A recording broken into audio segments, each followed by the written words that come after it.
Bueno, vamos a continuar con la explicación que estábamos trabajando, ¿no es cierto? Habíamos dejado en el video anterior explicando la cuestión del normalismo, pero decíamos que esto está dentro de un debate, ¿no es cierto?, pedagógico de la época, y que el normalismo va a ser una de estas corrientes oficiales, ¿no? Porque el normalismo, los docentes dentro del normalismo van a ser los funcionarios de la escuela y de la escuela pública, ¿no? Representantes de este modelo.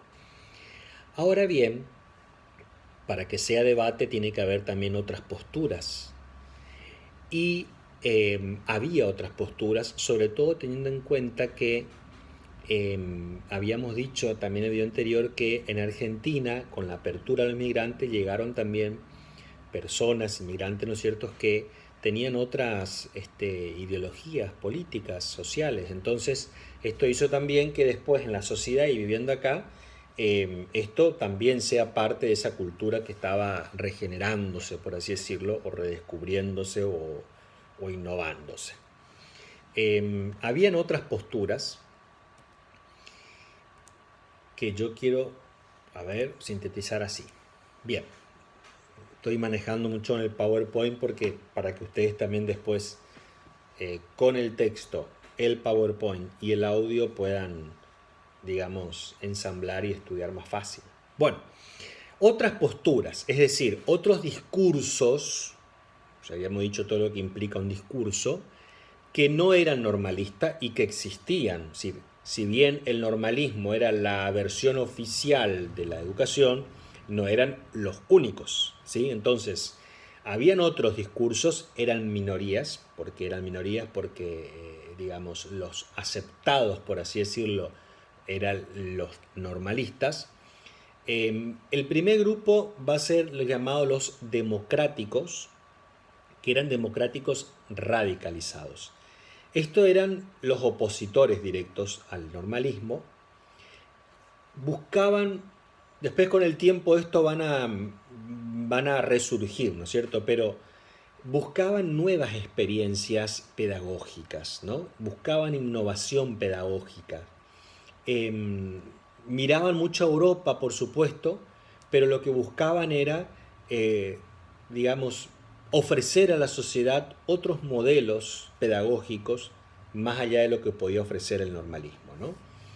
Eh, Estas nuevas corrientes o nuevas experiencias pedagógicas lo que hacían era, digamos, impulsar a los alumnos, a los estudiantes, en la cuestión de la autogestión.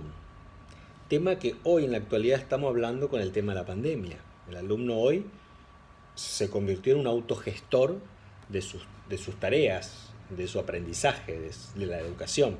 Entonces, estos proponían, ¿no es cierto? Vuelvo a lo que estaba planteando, digamos, proponían un nuevo modelo pedagógico y tenía que ver con el modelo de autogestión. El centro, la mirada estaba en los niños y no miraban tanto a la educación, lo que sería la educación secundaria, es decir, a los adolescentes, a los jóvenes, y no solo a los niños, sino por otra parte no atendían mucho o no proponían mucho cuestiones para con los docentes y con el saber. Es decir, la innovación pedagógica pasaba por cómo hacer que el niño sea autogestor de su aprendizaje, pero no facilitaba al docente quizás los medios para, ¿no? Entonces, ahí estaba un poquito, digamos, el punto débil. Fueron antipositivistas, ¿sí? Por eso eran opositores al normalismo, y eran denominados espiritualistas, como contrario a positivistas, ¿no? Propiciaban una educación fuerte, moral, como un medio para la revolución y que sea una revolución pacífica, ¿no? Por eso también lo van a llamar espiritualistas. Van a estar en contra de los elitismos sociales, en contra de la corrupción. Van a ser opositores, ¿no es cierto?, a la idea de que la escuela es una empresa económica y por supuesto no van a estar de acuerdo con la manipulación ideológica y política que se hacía. Y que bueno, en el modelo normalista claramente se hacía, ¿no es cierto?, lo que ellos llamaban una imposición, una manipulación ideológica y política en las escuelas del Estado y para el Estado, ¿no? Bueno, por eso es que van a ser por ahí los opositores más fuertes al normalismo. Había otro grupo social y social educativo que eran los socialistas. El socialismo llegó a Argentina de la mano de los inmigrantes, uno de los que después van a ser uno de los partidos más antiguos de Argentina.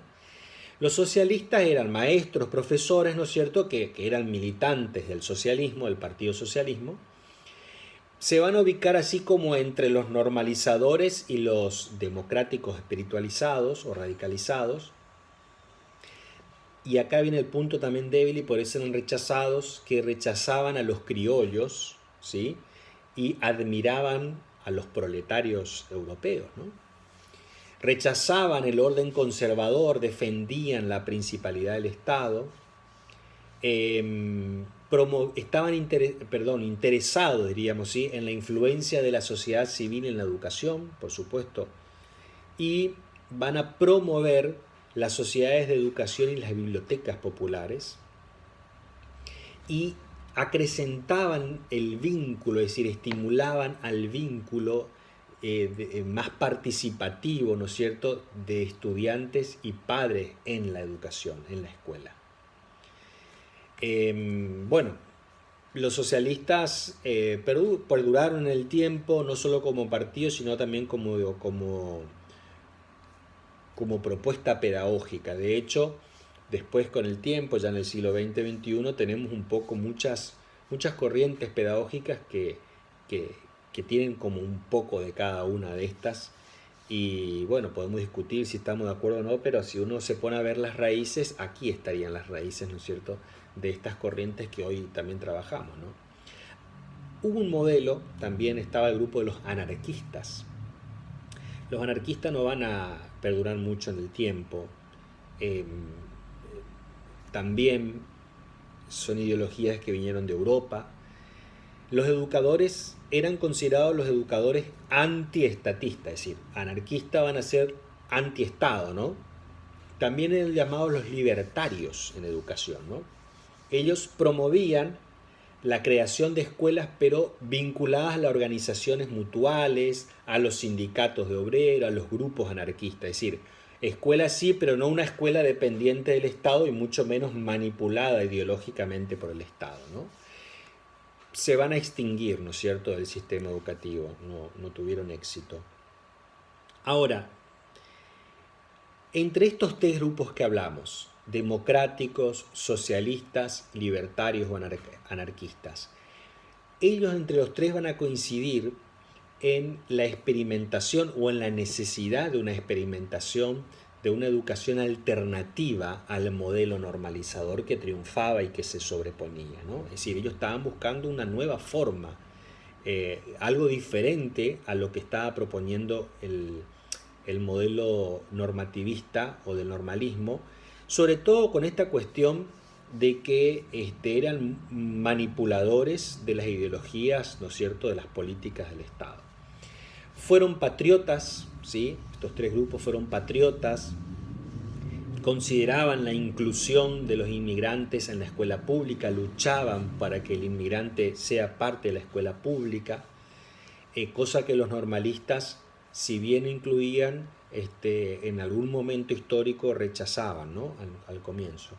Estaban en contra de una imposición ideológica, como yo le decía recién, y cultural, y experimentaban, proponían nuevos modelos de enseñanza, nuevas formas de gobierno escolar, es decir, empezaban a pensar una educación diferente, ¿sí?, innovada, ¿no?, donde se dé más participación también a los estudiantes, a los padres, etc. Bueno, estos grupos entonces, normalistas, democráticos, socialistas, anarquistas, eran, digamos, los que debatían, ¿cierto?, o se debatían en esta época.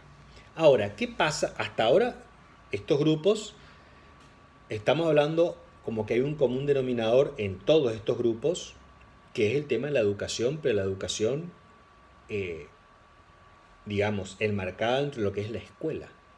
y todavía pensaban más que nada en el niño y el adolescente. Ahora, ¿qué pasaba con el adulto o con el joven adulto que era analfabeto? ¿Qué vamos a hacer? Entonces van a surgir las sociedades populares de educación, muy importante. Estas sociedades es como un resurgimiento de lo que fueron las juntas protectoras de educación, ¿no es cierto? Estas juntas, sociedades populares de educación, se van a iniciar ya en la segunda, ¿no es cierto? Eh, Llegan los primeros inmigrantes y van a estar ya también ubicados en la segunda mitad del siglo XX, ¿no? Em, Funcionaban dentro, pero también fuera de la escuela. Era una propuesta alternativa a la escuela y eran, podemos llamarlo así, como centros de transmisión cultural o de lugar donde se transmite la cultura. Em, Abarcaba toda esa porción social que quedaba fuera del sistema, ¿no? Pues estaban niños y adolescentes. Bueno, los hijos de los inmigrantes que ya se lo empezaban a incorporar a las escuelas, pero ¿qué pasaba con el resto? ¿No? Entonces abarcaba a toda la población, ¿sí? Sobre todo aquellas que quedaban, como yo le dije recién, fuera del sistema de escolarización. Hoy, diferente, porque hoy tenemos incluso una modalidad de educación para adultos, para la educación intercultural bilingüe, etcétera. Pero para eh, la educación carcelaria, es decir, para la educación hospitalaria, eso hoy, pero en ese momento era como que, bueno, la educación y la propuesta educativa era para el niño, para el adolescente, en cierto estadio de normalidad. Pero el resto, ¿qué hacemos, no? Entonces, eran los marginados del sistema, ¿no? Que eran los inmigrantes, ¿sí? Los discapacitados, eran los adultos, las mujeres. Entonces, ellos ofrecían una educación no escolarizada, era más bien semipresencial y generalmente enfocado a la cuestión del trabajo, a los oficios, ¿sí? Bueno, entonces tenemos como otra alternativa más allá de la escuela. Vuelvo a estos grupos sociales, libertarios, demócratas, socialistas, en contra del normalismo. Digamos, el resultado de la relación de estos tres grupos va a ser el surgimiento de lo que vamos a llamar la escuela activa o la escuela nueva, escuela nueva. Me confundo con el término escolanovistas, de la expresión latina scola, ¿sí? Scola nova, la escuela nueva. Es decir, esta propuesta educativa va a ser como el resultado, ¿no es cierto?, de estas corrientes que dijimos recién, que buscaban algo nuevo, buscaban innovación, ¿sí? Entonces, las problemáticas, por así decirlo, educativas que ellos trabajaban tenían que ver con la demanda, digamos, de participación en la planificación, en la gestión y en la conducción de las políticas educativas. Es decir, más participación a los estudiantes, a los padres, que sean más autogestores, más responsables de su propio, digamos, proceso educativo. ¿Esto qué hacía? Darle más lugar y más voz a los destinatarios. Es decir, en el normalismo el centro y la fuerza estaba puesta en el docente. Él era centro de todo. Estos ponen el centro no en el docente, sino el docente es parte de un sistema de relaciones y es parte de una estructura. Esto va a proponer la escuela nueva, ¿no? Bueno, la escuela nueva, ya estamos iniciándonos en el siglo XX, estamos inicio del 1900. La escuela nueva, esta escuela nueva ya dejando de a poquito el normalismo, va a dar o va a hacer, digamos, que surja algo muy importante en la historia de la educación argentina, que es el sindicalismo docente. Bueno, por supuesto, estamos dando más voz, más participación al docente, a los padres, a la mujer y otros que eran como discriminados del sistema, Entonces va a comenzar una nueva tradición y fíjense que estamos hablando una fecha ahora 1912, 1912, fecha que se come como la primera huelga, ¿no es cierto?, de la docencia argentina. Acá tenemos algunos personajes, ¿no es cierto?, en la historia, Julio Barcos, Leonilda Barrancos, entre otros, ¿no? 1912, la primera huelga, ¿no es cierto? Bueno, donde se reclamaba estas cuestiones de innovaciones pedagógicas, el pago, ¿sí? Los docentes, etc. En 1917 se producen huelgas de maestros en Mendoza, ¿no? A la cabeza Florencia Fossati. 1912, 1917. Es decir, los docentes escribían artículos, se manifestaban, ¿no es cierto?, como en forma de protesta, ¿no es cierto?, contra la burocratización de la educación, a favor de una educación nacionalista, una educación democrática. Por eso les digo que como resultado de las corrientes que estamos hablando de valores de la democracia, de la libertad, es decir, en el discurso de la escuela nueva están presentes esos antecedentes que dijimos recién, ¿no? Ya estamos dentro de lo que va a ser el gobierno radical, ya estamos dentro de lo que va a ser el gobierno Irigoyen, ¿sí? Y el gobierno radical en este inicio, ¿no es cierto? Y acá también se va a formar una tradición, ¿no es cierto?, dentro de lo que es el partido y la relación con la educación, que va a dar lugar, el radicalismo, el gobierno del radicalismo, va a favorecer mucho a este movimiento, ¿no? Y le va a dar como un marco político, o va a estar dentro de un marco político permisivo. Eh, no hubo, por así decirlo, represión por parte del gobierno, que en ese momento era el de los radicales, en contra de los docentes. Dio ese espacio de libertad. Bueno, pero había otros, digamos, medios que se utilizaban como debate ya en la educación. Y ya el debate no era solamente para los hombres del gobierno. El debate ya estaba instalado en la sociedad, ¿no? Ya se hizo más popular el debate, ¿no?, y la participación. Y una de las formas de debatir en la época era también por medio de las revistas de educación. Y van a haber muchas revistas en la época, algunas desaparecieron, otras duraron muy poco tiempo, ¿no es cierto? Desde allá, desde 1858 hasta el 1872, Sarmiento fue uno de los primeros que se dedicó a escribir revistas educativas, donde participó Juana Manso, que habíamos hablado, ¿no? Los famosos Anales de la Educación Común. Después también va a aparecer la revista El Monitor de la Educación Común, revista que hasta el día de hoy está y que apareció finales del 1800 y que hubo momentos y gobiernos donde estuvo presente, en otra desapareció, pero bueno, hasta el día de hoy se conserva, ¿no? Es una revista histórica, ¿no? Otra revista como por ejemplo El Normalista, que estuvo solamente presente 2 años, claramente representaba a la tradición del normalismo, etc.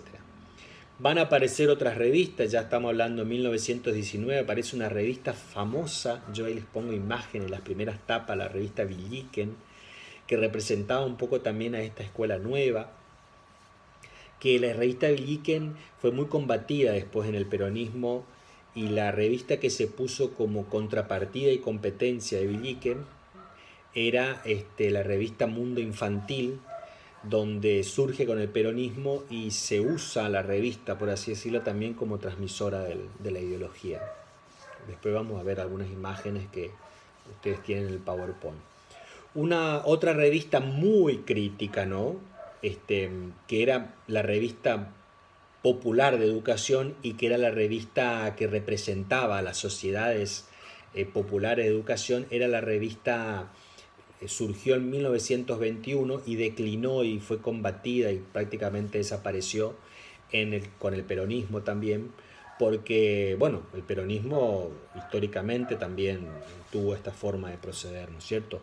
Con revistas, publicaciones que no apoyaban la ideología o sus decisiones políticas, las combatían. Combaten a Villiquen desde Mundo Infantil y combaten a la revista La Obra, ¿sí? Que representaba esta porción de la sociedad, ¿no es cierto? Y llama mucho la atención, ¿no es cierto? Porque la revista La Obra está justamente, es la revista que tiene como destinatario a las sociedades populares. Y el peronismo surge en defensa de las sociedades populares. Por eso es como que hace mucho ruido esta cuestión de combatir a una revista que tenía como destinatario a aquel sector que se supone que también defendía, ¿no? Por eso, bueno, esas son algunas contrariedades de la historia, ¿no? Bueno, y para terminar este capítulo, voy a comentar un evento de 1918 que es un hito también en la historia argentina, que es el movimiento reformista de 1918 o la reforma universitaria de 1918 que se produce en Córdoba, ¿no? A ver, la Universidad de Córdoba, allá del siglo XVII, ¿sí? Ya estaban vigente la Universidad de Tucumán, de Buenos Aires, ¿sí? Entre otras, las más importantes, ¿no es cierto?, nacionales. Este movimiento reformista surge de la mano de los estudiantes. Fue un movimiento que se pone como fecha el 15 de junio de 1918 y después rápidamente se va a extender en América Latina, en las ciudades sobre todo donde había grandes universidades, y es un movimiento digamos, como que se denomina movimiento de reformismo universitario en pro de la democratización de la universidad y de otorgarle a la universidad un carácter más científico, ¿no? Bueno, va a ser muy importante porque el movimiento reformista levanta la bandera de la educación de la universidad pública, donde va a tener como tres grandes columnas, ¿no es cierto?, el pedido de la reforma, la lucha a la reforma. La autonomía universitaria, cosa que hasta el día de hoy eso se conserva y que ya en la ley universitaria de Avellaneda, la educación superior, venía gestándose.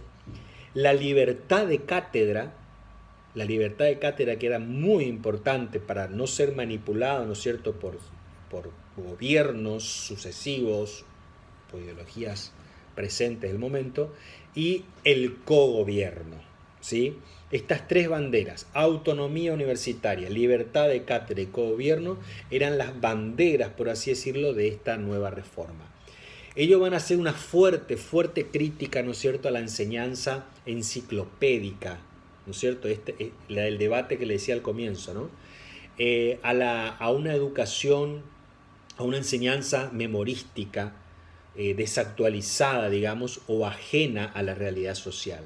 Por eso es que lo que se está pidiendo es una reforma universitaria de raíz. ¿Por qué es importante? Porque al reformarse la universidad, también se van a ir reformando, y de hecho fue así, los otros niveles, ¿no es cierto? Esto es discutible en algunos países, en algunas regiones, en algunas culturas diferentes. Nosotros desde Rivadavia tenemos un modelo, por así decirlo, durante mucho tiempo más napoleónico, se llama, ¿no? Imperialista, donde la universidad está en la cúspide y de ahí los otros niveles.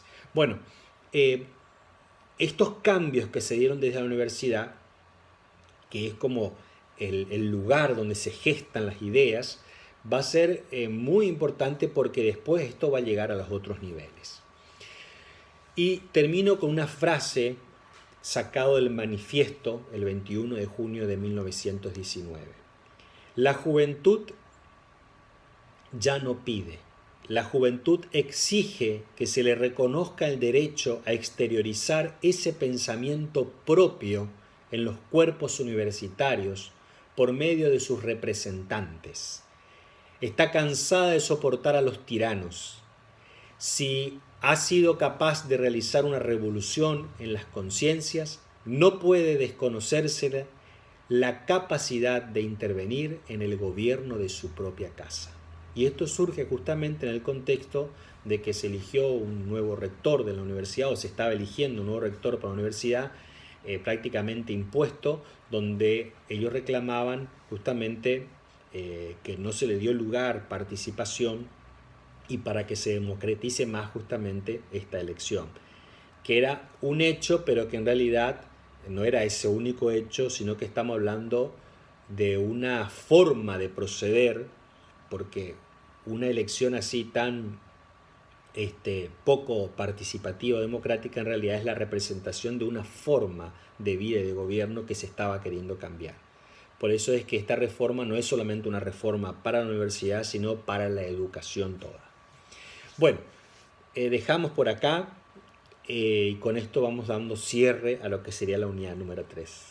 Bueno, muchísimas gracias. Espero las consultas si hay, mis alumnos que por ahí quieren hacer algún comentario, una reflexión, bienvenidos sean. Muchísimas gracias.